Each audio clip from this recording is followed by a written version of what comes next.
the greatest achievement of your life, led you straight into the hands of a predator?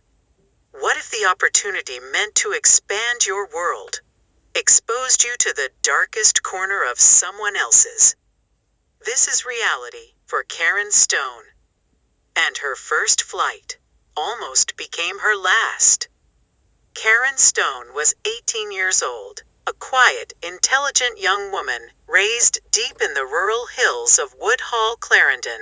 She had just completed 6th form at Lennon High School and stunned her teachers with how well she performed in her CAPE exams. She wasn't loud, popular, or flashy. She had always been the quiet achiever, the one who stayed home, did her work, and minded her own business. Her grandmother in Canada had been following her journey closely. From the time Karen was a little girl, reading under the mango tree, to this very moment when she finished school with excellence, her grandmother decided that Karen deserved a reward, a plane ticket to Canada for the entire summer. A trip, a break, a chance to see a world she had only ever watched through screens. Her father had applied for her Canadian visa about 2 years ago, just in case his mom wanted to see her. Karen had never traveled before, and she had never even been inside an airport. The night before her flight was a restless one. Between excitement and fear, her mind raced from one thought to the next. She packed her suitcase with the carefulness of someone preparing for an exam, checking everything 3 times. When morning arrived, she barely ate breakfast. Her father drove her from Woodhall straight to Kingston, and during the ride, she stared out the window, wondering what it would feel like to sit in the sky. Her father worried. In fact, he worried more than he spoke. He knew the world could be harsh, especially to young women who didn't fully understand it yet. But he also wanted Karen to experience more than the boundaries of Clarendon. So he dropped her off at the Norman Manley International Airport, hugged her longer than usual, and reminded her to be careful. Then he left for work, trusting that she would find her way as a young adult traveling overseas. He didn't even know how complicated traveling could be, because this was his first time at an airport door as well. He didn't know she was crying out for help inside, something he couldn't even give himself. Karen walked toward the entrance with her suitcase rolling behind her, feeling exposed in a space filled with strangers, announcements, screens, and procedures she didn't understand. The airport was overwhelming. People moved with purpose. Families grouped together. Business travelers strode past confidently. Karen, meanwhile, stood frozen, unsure of which line to join, which machine to use, or what to do next. That confusion was the moment everything changed. A man noticed her. A man who studied her body language carefully. A man who could see, in the way she held her documents, in the way she looked around, that she was new to this world. His name was Robert Gunn, 46 years old. A seasoned traveler, soft-spoken, well-dressed, patient in all the right ways, and a predator who knew how to spot vulnerability the way a fisherman recognizes ripples on water. He approached her with the warmth of a friendly uncle, the ease of someone who had done this 1,000 times. He offered help, guidance, reassurance. Karen's relief was instant. She had always been taught to respect her elders, to trust adults who care for her, and to be grateful when someone offered kindness. So she accepted. But to Robert, that acceptance was the first step in a process he had perfected. He stayed close to her the entire time. He guided her through check-in. He made sure airport staff didn't get too much of her attention. He answered questions for her before she could open her mouth. He acted protective, not overbearingly, but gently, like someone making sure she felt safe. This was the foundation of grooming, creating dependence. Karen didn't see the danger. To her, he was simply a kind stranger helping a confused young traveler. To him, she was a target. As the minutes passed, Robert subtly tested her boundaries, standing closer than necessary, lingering beside her, speaking softly enough that she had to lean in to hear him. He studied her reactions, noting how easily she accepted his presence. By the time they reached the departure gate, Karen felt as if she already knew him. He had positioned himself as the one person in the entire airport she could rely on. When boarding began, Robert naturally drifted beside her, guiding her into the line with the confidence of someone who believed he had every right to be in control of her journey. Once they were both on the plane, he directed her toward the seat beside his, insisting that it was easier if he stayed close to her for the flight. Karen didn't know any better. She didn't understand seat numbering and didn't know that she was sitting in someone else's seat who had canceled their flight. She thought people could sit in any seat they choose, like on the bus, in the country. The lady in the aisle seat keeps staring at her like something was wrong. At one point she wanted to leave and sit somewhere else, but she didn't want to cause trouble, seem ungrateful, or appear inexperienced. So she sat beside Robert in the window seat while he sat in the middle seat. As the plane took off, Karen felt an explosion of wonder. The sky opened up. Jamaica shrank beneath her. The clouds drifted by like floating mountains. She pressed her face to the window with childlike awe. Meanwhile, Robert watched her, not the sky. Throughout the flight, he spoke in a way that encouraged trust. He praised her intelligence, her achievement, her bravery for traveling alone. He subtly reinforced that she needed someone experienced beside her. He framed himself as her protector and guide. Then, when he sensed she was sufficiently comfortable, he began setting up the next stage. He explained a fake procedure, something he invented on the spot. He told her that first-time flyers, especially young women traveling alone, were sometimes expected to do a quick routine check in the airplane bathroom. Something simple, something important, something an adult traveler could guide her through. Karen was confused but curious. His tone was authoritative, his experience seemed credible, and she didn't want to appear naive. She had always been taught to follow instructions and respect procedures, so she agreed. Robert stood up, walked down the aisle, and gestured for her to follow. The flight attendants were busy serving passengers.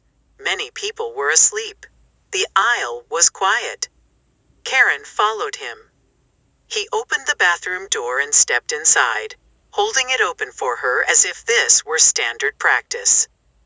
When she stepped inside, he closed the door behind her and locked it. The shift in atmosphere was immediate. Karen felt it. Her body recognized danger before her mind did. The space was too small. He was too close. His behavior suddenly too familiar, too confident, too rehearsed.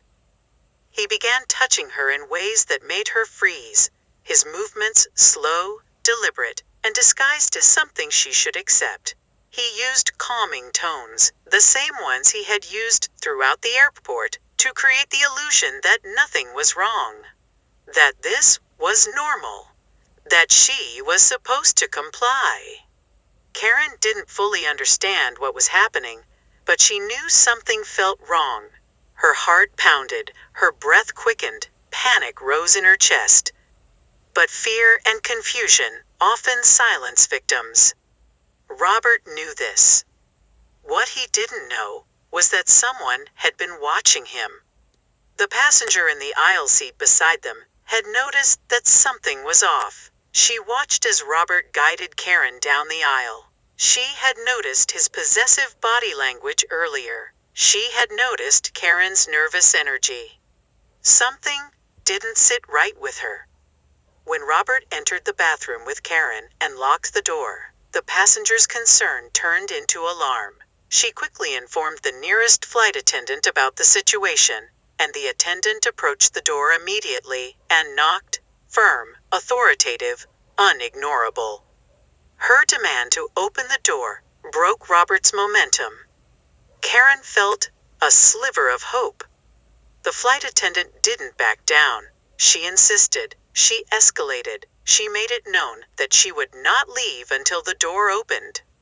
Robert's confidence cracked. He unlocked the door with irritation and excuses written across his face. But the attendant saw everything she needed to see.